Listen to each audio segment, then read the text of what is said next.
ఒకసారి మనం ఆత్మపరిశీలన చేసుకుంటే మహిళలే ఎక్కువ ఓట్లు వేశారు. ఎందుకంటే సంపూర్ణ మద్యపాన నిషేధం చేస్తారు. అవునా?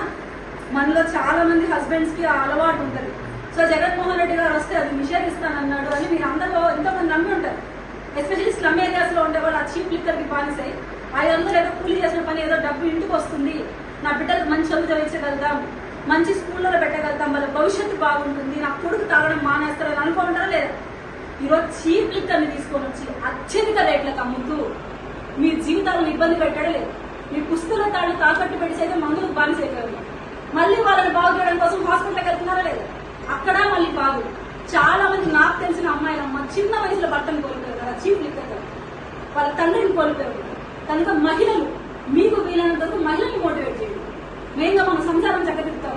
సో అలాంటిది మద్యపాన నిషేధం చేస్తానని మాట ఇచ్చిన జగన్మోహన్ రెడ్డి ఏం చేయాలమ్మా? చాడలతో చీపుల్లో తెలంగాణ ఇప్పుడు మళ్ళీ ఏం మాట్లాడుతున్నాడు? 2019 మేనిఫెస్టో మీరు గమనించండి, మీరు మళ్ళీ తీసి పంపిస్తాం. సంపూర్ణ మద్యపాన నిషేధం ఇంప్లిమెంట్ చేస్తే ఎలక్షన్ ముందుకు వస్తాను అన్నాడు. ఈ రోజు ఏమంటున్నాడు?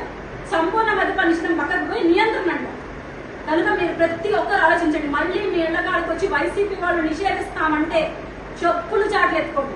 నిషేధం జరగదమ్మా. 2025 ఐ మీన్ ఇప్పుడు కాదు, ఇంకా 25 సంవత్సరాలకు దాన్ని అప్పు చేస్తున్నాడు. 25 సంవత్సరాలకి ఆ అప్పు తీర్చాలంటే ఇప్పుడున్న ఖజానా ఉండే పరిస్థితిలో తీర్చలేదు.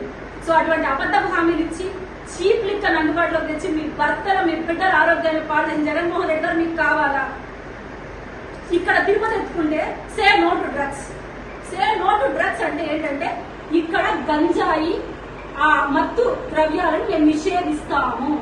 బ్యాన్ ఉంటా చూసుంటాం. మీరు నిజంగా నిషేధిస్తున్నారా మా తిరుపతిలో? మీకు తెలిసే ఉంటుంది, స్లమ్ ఏరియాస్ లో యూనివర్సిటీ పరిసర ప్రాంతాల్లో గంజాయి బానిసలైపోయినారు బిడ్డలు. ఆ మత్తులో ఏం చేస్తున్నారు అర్థం కాదు, అగాయిత్యాలకు పాల్పడుతున్నారు.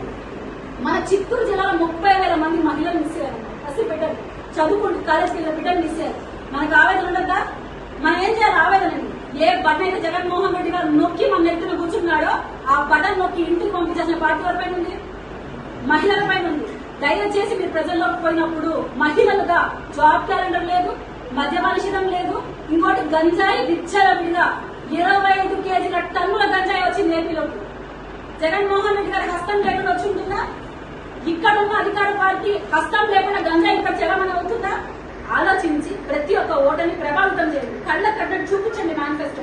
మేము గవర్నమెంట్ సప్లై చేస్తాం ఆ మేనిఫెస్టో కూడా. అబద్ధపు హామీలు నమ్మకండి. వచ్చిన ఒక్క అవకాశాన్ని కరెక్ట్ గా యూటిలైజ్ చేసుకుంటే 5 సంవత్సరాల బంగారు భవిష్యత్తుని పవన్ కళ్యాణ్ గారు, సిబిఎన్ గారు, మోడీ గారు మీకు అందించబోతున్నారు. ఎస్పెషల్లీ ఇక్కడ ఆరుణ్ శ్రీనివాస్ గారు అభ్యర్థిగా ఉన్నారు. మనందరి మహిళల పక్షాన ఆయన ముందుకు వచ్చి ఏదైతే గంజాయి నిర్మూలనకి ఏం చేయాలో ఆ కార్యక్రమాలు ఖచ్చితంగా మేము ప్రభుత్వంలోకి రాగానే చేస్తాం. ఆ మాట నేను ఇస్తున్నాను. ఒక మహిళ నేను నమ్ముతున్నాను, ఆయన చేస్తాడు, నా బిడ్డల భవిష్యత్తు బాగుంటుంది. మీరు నమ్మి ప్రతి ఒక్కరు ఒకే మాట పైకి వచ్చారు. మనందరం మహిళలు ఒక తాటిపైకి వచ్చి మనం క్యాంపెయినింగ్ గా తీసుకోవాల్సిన అంశం మద్యపాన నిషేధం చేస్తానని జగన్మోహన్ రెడ్డి అబద్ధపు హామీ. Job calendar. ప్రతి 50 ఇంట్లో ఒక వాలంటీర్ ఉన్నాడు. ప్రతి 50 ఇంట్లో బిడ్డకు ఒక జాబ్ ఉందా ఈ రోజుల్లో? వాలంటీర్ ఉద్యోగాలు జాబ్లే అమ్మా. మీరు చెత్తపక్క తీసుకొని మీ దగ్గర 120 రూపాయలు దాన్ని వాలంటీర్ జీతాలుగా ఇస్తున్నాడు. ఆలోచించి మీకు ఓటనే ఆయుధాన్ని కరెక్ట్ గా వినియోగించుకుంటే మీ బిడ్డల భవిష్యత్తు బాగుపడుతుంది. ఒక్క కంపెనీ రాలేదు, మీ బిడ్డలు వలసెల్లాలా, మీ ఇంట్లో ఉండి సుఖంగా మీ చేసే తిండి తిని మీ కళ్ళ ముందు ఉన్నారా మీరు ఆలోచించుకోండి.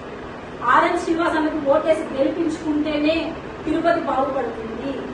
మేము మాటిస్తున్నాం. ఈ మాట మీకు అబద్ధపు హామీలు ఇప్పటికైనా నమ్మడం మానేయండి. డబ్బులు ఇస్తే తీసుకోండి. ఓటు మాత్రం జనసేనకి. జై జనసేన, జై జనసేన, నాయకత్వం.